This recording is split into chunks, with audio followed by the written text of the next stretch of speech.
అడిగితే దానికి పోలీసు వాళ్ళు ఏమన్నారంట, సార్ అరెస్ట్ చేసినాం కాబట్టి ప్రోటోకాల్ అని వాళ్ళు వలుస్తా మోకాళ్ళ పైన కూర్చోబెడతా అని. వీళ్ళ పరిస్థితి ఎట్టుంటుంది అంటే, మనం ఇంట్లో ఒక పెద్ద లాబ్రడార్ కుక్కనో లేకుంటే గ్రేట్ డెన్నో పెంచుకుంటాం, అది చూసేదానికి ఇంత పెద్ద ఉండదు కుక్క. కానీ దాన్ని కానీ బయటికి వదిలినాం అనుకో, రోడ్డు కుక్క కలిసి చంపేస్తుంది దాన్ని. ఎందుకు అంటే రోడ్డు కుక్కకు రోజు కొట్టాడి అలవాటు. దీన్ని మనం ఇంట్లో ఏమో బాగా సున్నితంగా పెంచుతాం. అంటే పవన్ కళ్యాణ్ కూడా తోలు తీస్తా, తాట ఒలుస్తా, 5వ క్లాస్ పిల్లోడు కుట్టాడు పవన్ కళ్యాణ్.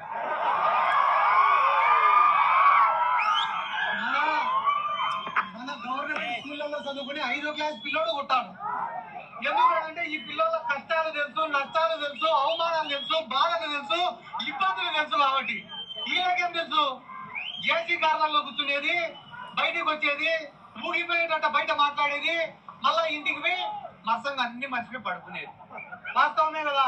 జగన్మోహన్ రెడ్డి గారు ఏ రోజన్నా కూడా పవన్ కళ్యాణ్ గాని ఇంకొకరిని గాని తప్పుగా మాట్లాడినాడా, దూషించినాడా? ఇదే పవన్ కళ్యాణ్ మైకు పట్టుకొని వీధి తిరిగి చెప్పినాడు. ఏమని? చంద్రబాబు నాయుడు, నారా లోకేష్ నా తల్లిని దూషించినారు, నా తల్లి గురించి తప్పుడు ప్రచారాలు చేశారని చెప్పి రాష్ట్రం అంతా తిరిగి చెప్పినాడు. అదే పవన్ కళ్యాణ్ ఈ రోజు ఏం చేశాడు? చంద్రబాబు నాయుడు సంఘ నాకుతానమాట. వాస్తవమా కాదా? ఒక్కసారి నేను మిమ్మల్ని అడుగుతానా, ఒక్క మాట చెప్పండి. మీ ఇంట్లో తల్లిని గాని, చెల్లిని గాని, భార్యని గాని ఎవడైనా కూడా తప్పుగా మాట్లాడితే ఏం చేస్తారు మీరు? తాట తీస్తావా? కొంతమంది వెనకపోతే వెరైటీ చెప్తారా, మాట్లాడకూడదు. వాస్తవానికైతే నేను ఎప్పుడు కూడా బైరెడ్డి సిద్ధార్థ రెడ్డి అనేటువంటి వ్యక్తి గురించి ఇప్పుడు వీడియో చేసినట్టు కూడా నాకు గుర్తులేదు. ఎందుకంటే ఆయన మెయిన్ స్ట్రీమ్ పాలిటిక్స్లో ఆయన ఇప్పుడు ప్రజాప్రతినిధిగా ఎన్నిక కాబడలేదు. ఆయన ఎస్సీ రిజర్వ్డ్ కాన్స్టిట్యున్సీ కాబట్టి కొంత ఆయన వయసుకు మించి అక్కడ పార్టీ కోసం కష్టపడి పనిచేసినారు. అక్కడ ఉన్నటువంటి దళిత సామాజిక వర్గానికి సంబంధించినటువంటి వ్యక్తి గెలుపుకి నేరుగా ఆయన కారణమైనారనేటువంటి ఇన్ఫర్మేషన్ అండ్ ట్రస్ట్ అండ్ ఫెయిత్తో నేను ఎప్పుడు కూడా పొలిటికల్ ఈక్వేషన్స్లో ఆయన అడపదడప పవన్ కళ్యాణ్ గారి గురించి మాట్లాడినా నేను పరుష పదజాలంతో మాట్లాడినట్టు నాకు గుర్తులేదు. ఇక 1-2 సందర్భాల్లో ఆయన స్పీచ్లు చూస్తూ ఉన్నాను. కొంత అది మొనాటనస్గా ఎప్పుడు కూడా ఆయన ఫ్యాక్షన్ బ్యాక్డ్రాప్లో మాట్లాడడం అనేటువంటి ఫ్యాసినేషన్లో ఆయన చిక్కులుకుపోయినట్టు. ద ట్రాప్ అంటే కర్నూలు ప్రాంతంలో నేను మీకు అంతకుముందు కూడా చెప్తున్నాను, మా నాయనమ్మది నంద్యాల. నేను చాలా సందర్భాల్లో అక్కడ ఉన్నటువంటి స్థానిక ఎమ్మెల్యేలు కూడా నన్ను డిబేట్లోనే ఓపెన్గా ఐడెంటిఫై చేసినటువంటి సందర్భాలు ఉన్నాయి, వైసీపీకి సంబంధించినటువంటి ఎమ్మెల్యేలు సైతం. బట్ నేను ఎక్కువ శాతం ఉభయ గోదావరి జిల్లాల్లోనే నేను పెరగడం వల్ల కొంత నాకు అక్కడ ఉన్నటువంటి రెగ్యులర్ టు అండ్ ఫ్రో అనేటువంటిది తక్కువ. ఏదైనప్పటికీ వింటూ ఉంటాం, అడపదడప వింటూ ఉంటాం. బైరెడ్డి రాజశేఖర రెడ్డి గారు, ఈయన పెద్దనాన్న గారికి కూడా తెలుసు. నేను ఎప్పుడైనా పెద్దలతో ఆయన ఇంట్లో ఏమి ప్రాబ్లం ఉందో నాకు తెలియదు, కానీ కూర్చుంటే ఫ్యాక్షన్కి మనం ఆరంభకులం కాదు, మనం ప్రారంభకులం కాదు, మనతో అంతం కాదు, మనది ప్రారంధ కర్మ అని చెప్తారు ఈయనకి. ఈయన ఎప్పుడైనా కనుక్కుంటే పెద్దలకి ఆయన వీధి కుక్కలు స్ట్రాంగ్గా ఉంటాయి పాపం, ఇదంతా కూడా కొడాలి నాని ఇట్లాంటి వాళ్ళు ఇన్ఫ్లుయెన్స్ ప్రజాప్రతినిధుల కింద మాకు ఊడిపోతే ముళ్ళేసుకు తిరుగుతూ ఉన్నాం అంటే, వీళ్ళు చేసిన భార్యతో మర్డర్లు లేకపోతే బాంబ్ బ్లాస్ట్లు, పరిటాలరావు, మదిలిజరు, సునాన్ రెడ్డి ఇట్లాంటి వ్యక్తులంతా మగ్నానిమిటీతో చేసిన ఫ్యాక్షన్ కూడా ఏం కనబడదు మనకు. కానీ లార్జర్ స్కేల్లో జనరల్గా ప్రజలు కొత్త కంఫర్ట్ జోన్లోకి ట్రాన్స్యూజ్ అయిన తర్వాత, అంటే మారుతున్నటువంటి కాలానుగుణంగా అక్కడ ఉన్నటువంటి బరిసెలు పట్టుకుని కత్తులు పట్టుకుని వెనక మాటలు తిరిగినటువంటి వ్యక్తులందరూ కూడా ఆ వృత్తులు మానేసి పెళ్ళంబిడ్డలతో సంతోషంగా ఉండడం మొదలుపెట్టిన తర్వాత అడపాదడపా చిన్న చిన్న మర్డర్లో, చిన్న చిన్న దొమ్మిలో, వార్నింగ్లో ఇట్లాంటివి చేస్తూ ఉన్నప్పుడు స్థానికంగా ఎప్పుడైతే ఎక్కువ మంది పార్టిసిపేషన్ యాంటీ సోషల్ ఆస్పెక్ట్స్లో తగ్గుతుందో ఆవద వృక్షమే మహావృక్షం కింద కనబడుతూ ఉంటుంది. It's not to put down you Byreddy Siddhartha Reddy. The way you're going is absurd and అది అబ్సీన్ కొన్నిట్లో అనమాట. పవన్ కళ్యాణ్ అనడం గురించి నా అబ్జెక్షన్ లేదు, రాజకీయంగా విమర్శలు అవసరం. కానీ మన కింద నలుపు చూసుకోకుండా గురువిందగించి మాదిరి ఇతరుల గురించి మాట్లాడడం ఏమి అనేటువంటిది నా అబ్జెక్షన్. ఇక్కడ చాలా సింపుల్ లాంగ్వేజ్లో మాట్లాడుకుందాం. అమ్మను అన్నటువంటి వ్యక్తులతో ఎలా కలుస్తున్నాడు అనేటువంటిది మీ నేపథ్యం అయితే, మీ పార్టీకి సంబంధించి వైఎస్ షర్మిల అనేటువంటి వ్యక్తి ఆవిడ కష్టపడిన తర్వాత స్వయాన సోదరి జగన్మోహన్ రెడ్డి గారు జైల్లో ఉన్నప్పుడు, సరే తర్వాత వాళ్ళ ఆస్తి తగాదాల గురించి అయితే నేను పర్సనల్ స్పేస్లోకి ఇంటర్వ్యూ అవ్వను, కానీ కష్టపడ్డటువంటి వ్యక్తి తెలంగాణలో ఒక పార్టీ పెట్టుకుని ఇక్కడ నడపలేక కాంగ్రెస్లో విలీనం చేసినది చంద్రబాబు నాయుడు అని కలిసిందనేటువంటి ఉద్దేశంతో ఆవిడ శీలాన్ని మానాన్ని కూడా శంకిస్తూ ఆవిడని కించపరిచి మాట్లాడినటువంటి మీ సోషల్ మీడియా టీంతో ఎప్పుడైనా మీరు మాట్లాడినారా? కొన్ని వందల పోస్టులు మీ సెల్కి మీకు నాకు కామన్గా తెలిసినటువంటి కొంతమంది మీడియా మిత్రులు ఉన్నారు, వాళ్ళ ద్వారా పంపించమంటారా? విజయవాడ కేంద్రంగా కొంతమంది మీడియా మిత్రులు ఉన్నారు, మిమ్మల్ని కూడా హైదరాబాద్ మీ జూబ్లీ హిల్స్ రెసిడెన్సీలో అక్కడ కలుస్తూ ఉంటారు, వాళ్ళ ద్వారా పంపించమంటే పంపిస్తాం. ఎందుకంటే బైరెడ్డి మనం మాట్లాడినప్పుడు కాస్త మనం స్పృహతో మాట్లాడాలా. మీరు నాకంటే యంగ్స్టర్ 4-5 years యంగర్, మీరు longer way to go. Reddy సామాజిక వర్గం ఆల్రెడీ పొలిటికలీ ప్రోగ్రెసింగ్ కమ్యూనిటీ నుంచి వచ్చారు. మాకుండే హర్డిల్స్ కూడా మీకు ఉండవు. మీకు కొంత సోషల్ యాక్సెప్టబిలిటీ ఉంటుంది. సో మీరు అక్కడికైతే కర్నూలు ఎంపీ గాను ఇంకో చోటో మీకు అక్కడ ఉన్న ప్రస్తుతం ఉన్న గ్లిచెస్ని కాస్త తొలగించుకున్నప్పుడు ఈ టర్మో వచ్చే టర్మో ఎప్పుడోకప్పుడు మీకు పొలిటికల్ ప్రోగ్రెస్ ఉంటుంది. మాట్లాడేటప్పుడు రాజకీయ నాయకుడు క్రెడిబిలిటీతో మాట్లాడాలి. మనం ఏదో రాజకీయాల్లో అధ్యక్షుల్ని మెప్పించడం కోసమే మాట్లాడితే ఎందుకు కాకుండా పోతాం, ప్రజల్లో నానాటికి గ్రాఫ్ పడిపోతుంది.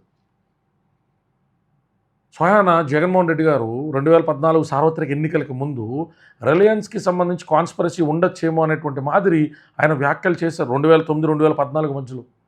మరి అదే రిలయన్స్ అంబానీని అధికారంలోకి వచ్చిన తర్వాత పిలిచి అంబానీకి సంబంధించినటువంటి వ్యక్తులు రాజ్యసభకి ఎందుకు పంపించారు అంటే you cannot answer that. Political equations వేరు, పర్సనల్ ఎమోషన్స్ వేరు. ఖచ్చితంగా తల్లిని తిట్టినటువంటి వ్యక్తులు, తిట్టించినటువంటి వ్యక్తులు ఈరోజు టీవీ9కి సంబంధించినటువంటి వ్యక్తి లేరు కదా. ఆయన పూర్తిగా స్ట్రీమ్లోంచి పక్కకి వెళ్ళిపోయారు కదా. ఆ తర్వాత ఆయన ఎండోర్స్ చేస్తూ చంద్రబాబు నాయుడు గారు ఒక 100 కోట్లు ఇచ్చి నువ్వు ఛానల్ పెట్టని చెప్పలేదు కదా. ఆయన ఏదో ఆర్టీవీ అట్లాంటి ఒక యూట్యూబ్ ఛానల్లో ఒక 1 million సబ్స్క్రైబర్స్ ఉన్న దాంట్లో ఆయన బ్యాక్ ఎండ్ నుంచి డబ్బులు పెట్టుకుని టీవీ9కి సంబంధించిన రవిప్రకాష్ గారు ముందరికి వెళ్తా ఉన్నారు. I heard very good about him and bad about him also. తల్లిని తిట్టించిందంటే ప్రధాన పాత్ర పోషించినటువంటి వ్యక్తి అయినటువంటి రవిప్రకాష్ అనేటువంటి వ్యక్తి అంతర్ధానం అయిపోయాడు కదా. అండ్ నారా లోకేష్ అనేటువంటి వ్యక్తి వెనకాత నుండి పవన్ కళ్యాణ్ గారు తల్లిని తిట్టిస్తాను, లేకపోతే ముద్రగడ పద్మనాభం గారి యొక్క భార్యను తిట్టిస్తాను, దానికి సంబంధించి ఆయన మూల్యం చెల్లించుకున్నాడు కదా. మంగళగిరిలో ఓడిపోయినాడు, తర్వాత ఇబ్బందులు పడినాడు. మన ఉద్దేశం మన శత్రువు సర్వనాశనం, సమూలమైన నాశనం కోరుకోవడం కాదు, రాజకీయాల్లో పరివర్తన కోరుకోవడం మనకు ఉద్దేశం అయితే లాంగర్ రన్లో పొలిటికల్ స్టాండ్ వెళ్తుంది. మనకి ఫ్యాక్షన్లో శత్రువుని అంతమొందించడం ఉంటుంది. డెమోక్రసీలో శత్రువు ఒకవేళ తప్పు చేస్తే శిక్ష అనుభవించి పరివర్తన చెంది మనతో పాటు మళ్ళీ కలిసిమెలిసి మెలగలిగేటువంటి పరిస్థితులు ఉంటాయి. అర్థం చేసుకోగలగాలి మనం. ఎందుకంటే ఎక్కడా కూడా మనకు ఆ రకమైనటువంటి ఇన్హ్యూమన్ థాట్ ప్రాసెస్ డెవలప్ అవుతూ ఉంటే పొలిటికల్గా పడిపోతారు. పవన్ కళ్యాణ్ అనే వ్యక్తి ఏసీ కారులో తిరిగితే ఆయనకి సినిమాకి బిగినింగ్ డేస్లో ఒక 2-3 కోట్ల రూపాయల నుంచి ఈరోజు గంటకి 2-3 కోట్ల రూపాయలు ఛార్జ్ చేసే స్థాయికి ఆయన ఎదిగాడు. 70-75 కోట్ల రూపాయలు అడ్వాన్స్డ్ ట్యాక్స్ కాదు జగన్ అని కట్టినట్టు, రెగ్యులర్ ట్యాక్స్ ప్రాసెస్లో ఆయన ట్యాక్స్లు కట్టినటువంటి సందర్భాలు మనకు ఐటీఆర్ పెట్టుకున్న వస్తాయి. అంటే ఆయనకి జీవనోపాధి, లగ్జరీ జీవితం పొందడానికి కావలసినటువంటి వనరు ఉంది. మరి తమరికేముందని 15-20 కార్లు వేసుకుని తిరుగుతూ ఉన్నారు. మీ ఫాదర్ మదర్ డాక్టర్లు అని విన్నాను నేను. ల్యాండ్ సెటిల్మెంట్లు చేస్తూ ఉన్నారా, ల్యాండ్ గ్రాబింగ్ చేస్తూ ఉన్నారా, లేకపోతే 2 నెంబర్ దందా బిజినెస్లు చేసేటువంటి వ్యక్తిని వెనకమాల వేసుకుని తిరుగుతూ ఉన్నారా? వీళ్ళు ఎవ్వరూ ఒక తూరు కనపడరు మీకు. గవర్నమెంట్ మారితే లోకల్ ఎస్పీకి ఒక మాట చెప్తే మీ చుట్టూ ఉండి యాంటీ సోషల్ యాక్టివిటీస్ చేస్తున్న వ్యక్తులు పీడీ యాక్ట్ల కింద లోపలికి పోతూ ఉంటే, లాయర్లకు మీరు డబ్బులు పెట్టి విసిగిపోతూ ఉంటే, మీ మాట చెల్లుబాటు అవ్వట్లేదు అన్నప్పుడు వీళ్ళు ఎగిరిపోతారు, ఆవిరైపోతారు. ఎందుకంటే ఐడియాలజికల్ బేస్ మీకు ఏదో ఉండి ఐడియాలజికల్ బేస్తో వీళ్ళు కనెక్ట్ అయింది కాదు కదా. నేను దీన్ని ఎటకారంగా కూడా చెప్పగలుగుతాను, but you are more younger to me. నేను ఎల్డర్స్నైనా తోల మాట్లాడుతాను కానీ నాకంటే యంగర్స్తో మాట్లాడుతున్నప్పుడు ఏముందిలే గబుక్కుని ఏదో ఆవేశంతో అధ్యక్షుని ఇంప్రెస్ చేయడం కోసం ఎలక్షన్లు వస్తున్నాయి, ఏదైనా కన్సిడర్ చేస్తాడేమో అని చెప్పి ఆతృత ఉంటుంది. స్పోర్ట్స్ అకాడమీ చైర్మన్ కింద ఏదో పదవి ఇచ్చారు మీకు, ఆడదాం ఆంధ్ర అని చెప్పి పిలిచినారు. కాస్త దాని మీద మీరు శ్రద్ధ పెట్టడానికి కూడా ప్రొవిజన్ లేదు. ఇప్పుడు ఎన్ని ఇండోర్ స్టేడియంలో మీరు శ్రద్ధ పెట్టినారని అడిగాను అనుకోండి, ఏం సమాధానం చెప్తారు? ఉభయ గోదావరి జిల్లాలో ఉత్తరాంధ్రలో ఉన్నటువంటి క్రీడాకారులకి మీరు ఏం ప్రోత్సాహకాలు ప్రొవైడ్ చేస్తారన్నారు అనుకోండి, ఏం సమాధానాలు చెప్తారు? మీకు ఇచ్చిన టెన్యూరే చాలా షార్ట్ టెన్యూర్. నేను మీలో నోటికి ఎంత వస్తే అంత మాట్లాడను. ఆలోచించి అవతల వాళ్ళకు ఉన్నటువంటి వెసులుబాటు ఎంత, అసలు గవర్నమెంట్ ఇచ్చిన ఫండ్స్ ఎంత, అందులో ఆయన ఎంత చేయగలిగినాడు అని చెప్పి చూస్తాను. ఏదో కంటి తుడుపు చర్య కింద ఇస్తూ మీరు యువతతో మమాయకపోవడానికి ఇది ఒక వేదిక, తర్వాత మీకు బంగారు భవిష్యత్తు ఉంది, జగనన్న గుండెల్లో ఉన్నారు, గూడు కట్టుకుని ఉన్నారు, ఇంకెక్కడో ఉన్నారని చెప్తూ ఉంటారు. కానీ రాజకీయంగా ఆయన కూడా ఆబ్లిగేషన్స్, ఒకవేళ మీరంటే అభిమానం ఉన్నా బుగ్గన రాజేంద్రారెడ్డితో మీకు ఇక్కడ రిఫ్ట్ ఉన్నదనుకోండి, అక్కడ ఉన్న సీనియర్ లీడర్స్తో మీకు రిఫ్ట్ ఉన్నదనుకోండి, వాళ్ళందరినీ కాదని మీకు పెద్దపేట వేయలేడు కదా, ఆయనే కాదు మీరు ఆయన పొజిషన్లో ఉన్న వేయలేరు. Political obligations. సో మాటేటప్పుడు మాటకి మనం ఆ రకమైనటువంటి సాంద్రత ఏంది, మాటకున్నటువంటి విలువ ఎంత, బరువు ఎంత అనేటువంటిది కాస్త విచక్షణ జ్ఞానంతో మాడాల. క్యాడర్ని మనం నవ్వించడం కోసం, క్యాడర్ని జోకులు వేయడం కోసం మనం ఏది పడితే అది మాట్లాడకూడదు. సరే మీరు నారా లోకేష్ గారి గురించి, చంద్రబాబు గారి గురించి మాట్లాడుకున్నారు. నేను అటు గురించి ఎండోర్స్ చేసి మాట్లాడను, because I never work for that party. కానీ పవన్ కళ్యాణ్ గారి గురించి మాట్లాడుతున్నప్పుడు మీరు మాట్లాడడం కంటే మీరు తీసుకున్న ఉపమానాలు నాకు ఆశ్చర్యం అనిపించినాయి. పండగ రోజు మీకన్నా 4-5 ఏళ్ళ వయసులో పెద్దోడి కింద మీకన్నా మంచి ఎక్కుద్దేమో అని చెప్తున్నా. ఇదే పందాల పోతే త్వరగా కాలిపోతారు రాజకీయంగా. Take my word. ఒకసారి మీకు 2 వీడియోలు చూశాను. మీ అమ్మగారితో పాటు నాన్నగారితో పాటు కూర్చుని, నాకు శివుడు అంటే చాలా ఇష్టం. నాకు నిత్య శివారాధనలు ఉంటాను. మీరు శివుడికి అభిషేకం చేయడం చూశాను పంచామృతాలతో. అరే ఇతను కూడా శివభక్తుల్లా ఉన్నాడు, మనం ఇప్పుడు ఈ అబ్బాయిని హార్ష్గా ఏం అనద్దులే అని నేను చాలాసార్లు రిఫరైన్ అయినటువంటి వ్యక్తిని. అండ్ మీరు కూడా అంత హార్ష్గా ఇప్పుడు మూవ్ అయినటువంటి పరిస్థితులు నా దృష్టికి కూడా రాలేదు. నేను మిగతా టీడీపీకి సంబంధించిన సోషల్ మీడియాలకు సంబంధించిన వాళ్ళు మీ గురించి మాట్లాడుతున్నప్పుడు కూడా I don't ask any of my team to share those videos. Political career మంచి భవిష్యత్తు ఉంటుంది, మీకు ఐడెంటిఫికేషన్ ఉన్నది ప్రజల్లో. Routine monotonous faction coated statements కాకుండా try to be a statesmen. Last but not least ఒక మాట చెప్పనా, మన సిస్టమ్స్ ఇన్ ప్లేస్ లేనప్పుడు, పోలీస్ వ్యవస్థ పొలిటికల్ ఇంటర్వెన్షన్ లేకుండా తన దగ్గరికి ఆశ్రయించిన వ్యక్తులకి తానంతట తానే ఒక మంచి చేసుకుంటూ వెళ్ళిపోగలిగే రోజులు వచ్చినప్పుడు, కోర్టులు, జ్యుడిషియరీతో పాటు అడ్మినిస్ట్రేటివ్ వ్యవస్థ ఇవన్నీ కలిసికట్టుగా పనిచేయగలిగినప్పుడు మీలాంటి చాలామంది రాయలసీమ, ఉత్తరాంధ్రలో మీరు కనుమరుగైపోతారు.